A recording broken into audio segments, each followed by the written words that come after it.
There were plenty of extreme reactions to England's Euro 2016 exit at the hands of Iceland, a defeat so grueling even the players' faces seemed to deteriorate in the late stages, mouths drooping, skin the texture of wet cardboard, resembling in their TV close-ups the kind of doomed minor zombie movie characters who end up lying sweating on their bunks saying things like "it's not much of a bite" as the chief zombie Terminator shoots a pained look at his number 2 and tenderly cocks his rifle. A common response was to accuse the players of being weak and spoiled, lacking in basic depth of character rather than things such as skills, tactics and leadership. Ryan Giggs, commenting on television, identified a washbag culture, an idea of spinelessness and cowardice based around also owning a washbag, of a team so caught up with unctions and gels there is literally no neural space left to retain details of how to defend Aaron Gunnarsson's long throw routine. It was a harmless aside from Giggs, with no doubt some truth in it. The most predictable part was the way it was used, the fact at least one newspaper chose to illustrate washbag theory with a large, damning picture of Raheem Sterling, who wasn't mentioned by Giggs and who isn't generally known for having a worryingly elaborate washbag or too many washbags, or whatever the key point of washbag culture is. But until very recently this was simply what the media, both social and mainstream, did with Sterling. In newspapers, on radio shows and in the shared hate brain of the internet, Sterling became a handy repository for all but his bad and weak and flash and dog whistle alert bling in English football. It isn't hard to see why. For a start, HES called Raheem rather than Dave or Fred or Nigel. He is unapologetically and in non-dilute form an Englishman and a Londoner of Jamaican descent, in a sport where only 35 years ago Cyril Regis was being sent bullets through the post for accepting an England call-up.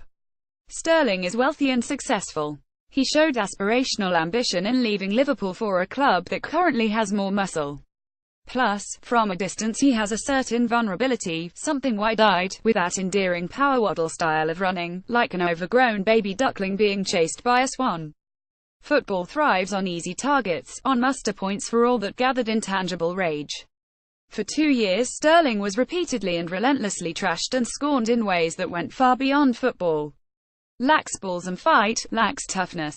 This has often been said in the past about black footballers in England. It was said, quite a lot, about Sterling. And so fast forward to last weekend. Sterling seemed a bit jittery at first in the late kickoff against Tottenham at the Etihad. But he is a thrillingly relentless footballer these days, and by the end he had played the whole 90 minutes, scored twice and was there clapping the City fans with his teammates. Which is all the more impressive, not to say jaw-droppingly resilient, given we now know that 4 hours earlier Sterling was being violently assaulted by a 29-year-old man called Carl Anderson. Anderson had stopped outside the players' car park. He ended up jumping out of his van and going berserk, racially abusing Sterling in the most vicious terms, then physically attacking him. Anderson fled in his van, was tracked down and has been sentenced to 16 weeks in prison.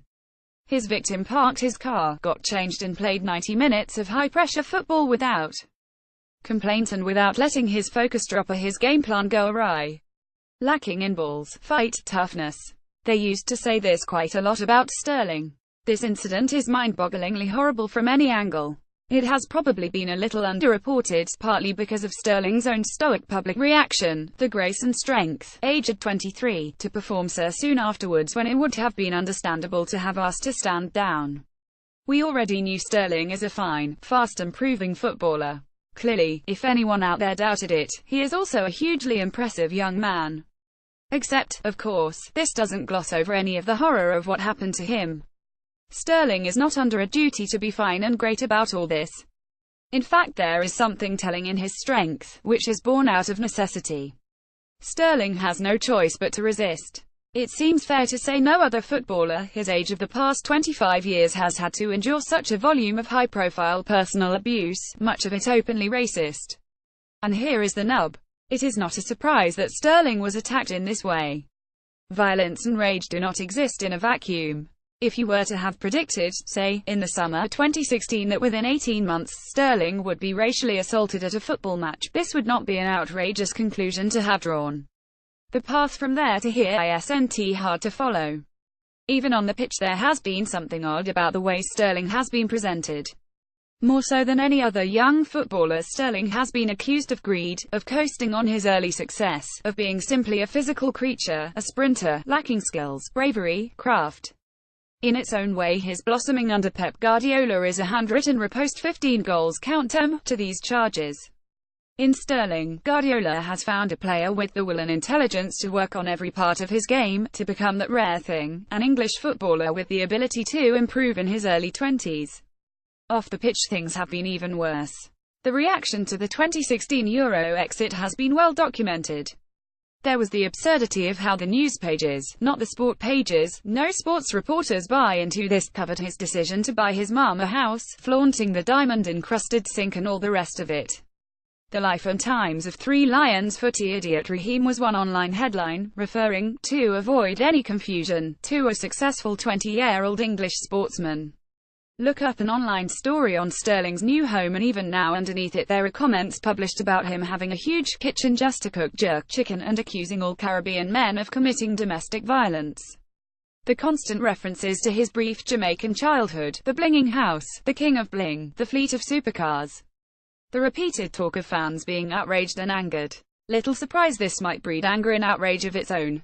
Nothing is right here. Sterling's response, that he is shocked this kind of thing could happen in this day and age, is admirably soft-pedaled, but he can't really be that shocked.